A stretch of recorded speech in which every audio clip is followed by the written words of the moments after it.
January 2022. Nate's suicide followed what his parents say was ongoing cyberbullying from boys at the private Latin school of Chicago. Nate Bronstein would take his life over cyberbullying. Nate Bronstein was a bright, witty 15-year-old that loved everything about sports. He was very sweet, very kind. He had a really big heart. He was a subject of a text thread that led to Snapchat and other things that was, nearly 20 JV basketball players ganging up on him. Nate had transferred to Latin last fall. His parents say he thrived at previous schools, but his experience at Latin was much different. This is the tragic story of Nate Bronstein.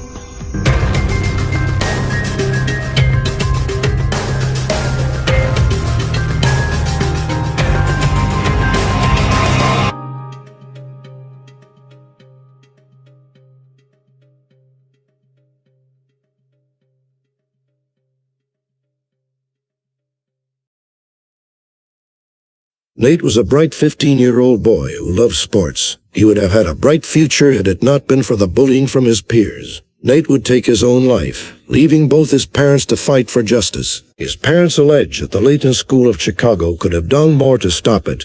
Ty from the YouTube channel Reality Check has more on this story.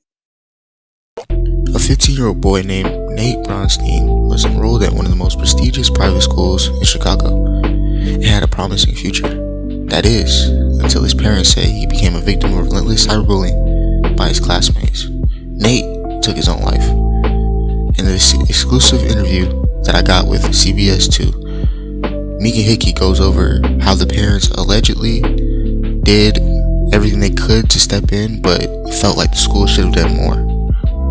Bronstein's 10th grader was a super sharp, smart, funny kid, a pillar of the family of 5. He was a new transfer last fall to the Latin School of Chicago at 59th West North Boulevard in Gold Coast. But he was bullied by his classmates to the point that he didn't want to live to see his future. It had been so bad and so unseen by the school. The Bronsteins say that they were told that on December 13th, 2021, Nate asked for a meeting with his dean of the students to report that several students were bullying him via text message. And one of those messages, according to lawsuit, encouraged Nate to kill himself. Another used a phrase that understood to be indirect death threat. The dean listened but took no disciplinary action, according to the filing. And exactly 1 month later, Nate's father found him hanging from the shower in the bathroom with a noose tied around his neck. Again, he was just 15. He would have been known and he would have been protected if they would have just known about it. Now a CBS 2 investigator's exclusive. His name was Nate Bronstein, a 15-year-old boy with a promising future, enrolled at one of the most prestigious private schools in Chicago. That is, until his parents say he became the victim of relentless cyberbullying and took his own life. Now, in this exclusive interview with CBS 2 investigator Megan Hickey, his parents allege the Latin School of Chicago could have done more to stop it. So I still can't process it. Rose and Robert Bronstein never fathomed he definitely wanted to go to a college that had big-time sports. That they'd be speaking about their son, Nate. He loved to make people laugh and laugh himself. In the past tense. It's a toxic culture, so toxic that we lost our son from it. Their 10th grader, super sharp, funny kid, a pillar in their family of 5. A new transfer last fall to the Gold Coast's Latin School of Chicago. But he was bullied by his classmates to the point that he didn't want to live to see his future. It had been kept from us. So that's why we were completely taken off guard when this happened. The Bronsteins had concerns about their son adjusting to a new school, and according to a 68-page lawsuit just filed in the Circuit Court of Cook County, they raised those concerns repeatedly with administrators. But according to the filing, they had no idea about the extent of the cyberbullying that tormented Nate. I do know. But the Bronsteins say Latin did. Our son would still be alive today if Latin would have done their job and reported to us what had gone on within the school. That's because they were never told that on December 13th, 2021, Nate asked for a meeting with his dean of students to report that several students were bullying him via a text message thread provided to CBS2 and on Snapchat. One of those Snapchats, according to the lawsuit, encouraged Nate to kill himself. Another used a phrase that's understood to be an indirect death threat. The dean listened, but took no disciplinary action, according to the filing. And exactly 1 month later, Nate's father found him hanging from a shower in the bathroom in their home, a noose tied around his neck. Again, he was just 15. We would have known and we would have protected him. He'd still be here today. It wasn't until after Nate died that his family was made aware of the texts, the Snapchats, the taunting from another parent at Latin. And that's a problem, a legal one in the state of Illinois. In a 68-page lawsuit against Latin School, its administrators, and parents, the Bronsteins said that Latin did not do enough to stop cyberbullying or discipline the students involved. We would have protected him. He'd still be here today. Illinois law requires that every school in the state, including private schools, have an anti-bullying policy. And part of that policy is the requirement that bullying incidents must be reported to the parents of those involved. Again, they're claiming that did not happen here. The Bronsteins said they brought numerous complaints or concerns to the school, and they feel they weren't sufficiently addressed. You don't have to look much farther than Instagram to see public testimonials to that effect. The Survivors of Latin Instagram account was a public account with close to 3,000 followers.